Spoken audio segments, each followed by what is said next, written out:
All right, well, it is September of 2021. I wanted to just brief you guys on the plan for hunts this season and also show you guys some of the new gear I'm using this year. So, September, it's elk season in Colorado. I am leaving in 2 days to go out there for the season, for an archery elk hunt. In 2011, exactly 10 years ago, then my brother, for a graduation gift, then he paid my expenses to go on a elk hunt. Well, you gotta be nuts to be doing this, but Asa did take a 5x5. Yep, we're up here in the middle of a big old mountain, close to the top in Colorado here. This is the only legal one that we've seen in M30. Yep. Well, congratulations, Asa. Thanks. And I was able to take this 5x5, one of the smallest 5x5s out there, but it's a 5x5. Anyways, since 2011, I've been collecting preference points for the state of Colorado, and this year I drew a tag, and I'm super pumped about it. So I'm going out, and I have two good friends going with me. The one guy, Ryan, he's going along with. He's going to film it. Awesome guy. He just did the Appalachian Trail. He did it in really good time. The guy's like super fit. So I'm super excited to have him along with.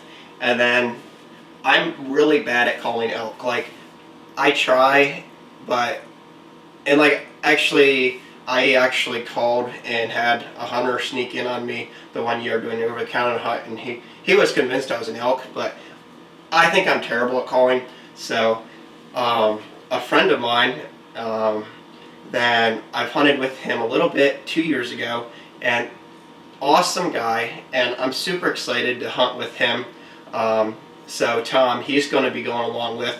He's going to be doing some calling, and so yeah, it's going to be the three of us. I'm the only one with a tag because it's a pretty tough draw area. So yeah, the three of us are going out there, leaving in 2 days. So that's in the plans. And then when I come back, then I'll probably go to New York for the early archery season up there, and then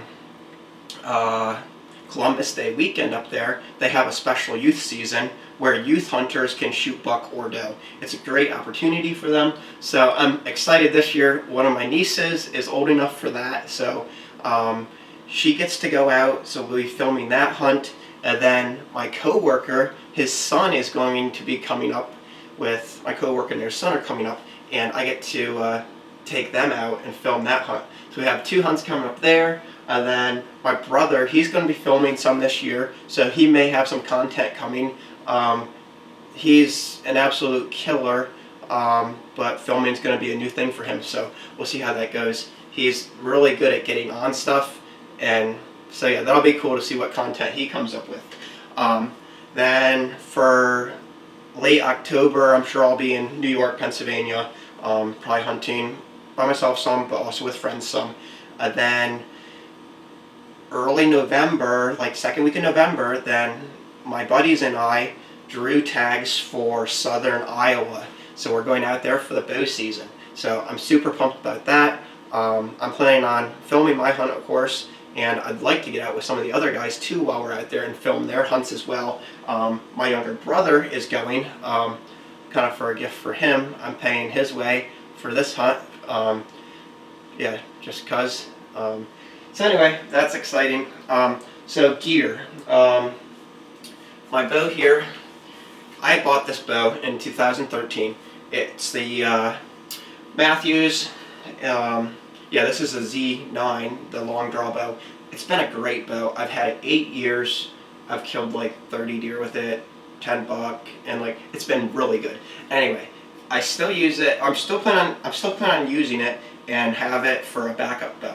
But I splurged this year and upgraded, or at least got a different bow. So I got the Matthews Atlas. It's the Matthews long draw. It's the Matthews bow for long draw guys. So I'm excited to use this bow this year. So this will be my bow for going out for the archery season. in Colorado. So that's the plan for that. And early season in New York State, I have the good old stick and string. So I've only ever gotten one deer, a nice doe, with my longbow. And anyways, I'm excited to take it out this year and use it and hopefully capitalize on some doe. Arrow setup. I guess I'll just say briefly a little bit about arrow setup. So my longbow, I'm using, these are Carbon Trad by Victory. So that's what I'm using for my traditional bow. It's like a all but 600 grain setup, I believe. I'm using a 200 grain broadhead from Grizzly Stick on this setup, and that would be a single bevel. For my Z9 that I'm going to have for backup, I'm going to even just take it out because it shoots great yet, and I'm shooting the Gold Tip Pierce, and these are a great arrow. They're really good. They shoot great out of it. I think I'm shooting like mid 500s in grains. And then for my elk setup, I'm using the Grizzly Stick Momentum arrow, 240s. These are a 650 grain setup, 200 grain tip up front. I'm using, for elk, I'm using Grizzly Stick. They're single bevel Masai broadheads. I've used these the past couple of years. Yeah, the single bevel, if you want to get penetration, the single bevel, they're the ticket. I will say you won't have a blood trail as what you'll get with a rage or something, but if you hit a bone or even a rib or something, they really penetrate straight and nice. So that's what I'm using. They work. So you probably noticed a lot of my arrow setups are on the heavier side. I've experimented myself with over the years using different grains of arrows, and I've kind of come up to like the higher 5s, low 600s in arrow weight. It seems to work well. What else is new for this year? I guess as far as like other things I'm going to try doing this year is scent lock. So scent lock has the carbon technology. So basically, activated carbon is the only thing that can collect scent molecules. So I'm going to try to use scent lock properly this year and see how it works for me. The hardest way to outsmart whitetails is by their nose, and I think scent lock used properly is possibly the answer to that. So I'm going to be a lot more careful with clothing and trying to keep scent free and using scent lock. So we'll see how that goes. For elk hunting, we're gonna play the wind.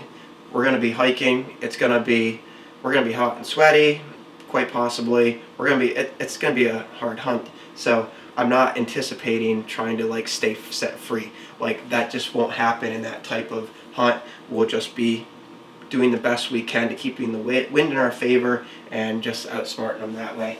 But for whitetails, big bucks, they are very smart and they don't just blunder into situations where the wind's not in their favor. Like that rarely happens. So you really have to outsmart them with the wind and use that wind in your favor and stay as set free as possible.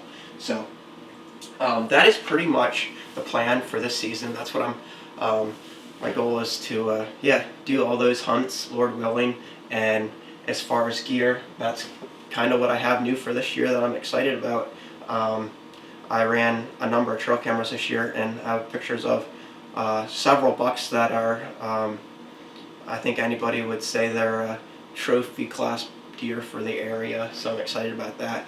And Iowa, I'm sure that should be great. I'm hoping to see some real good buck out there. So, well, that's enough said here. Stay tuned, and we'll look forward to putting on hopefully some awesome footage of Colorado. New York, Pennsylvania, and Iowa later on this season. So we'll catch you later.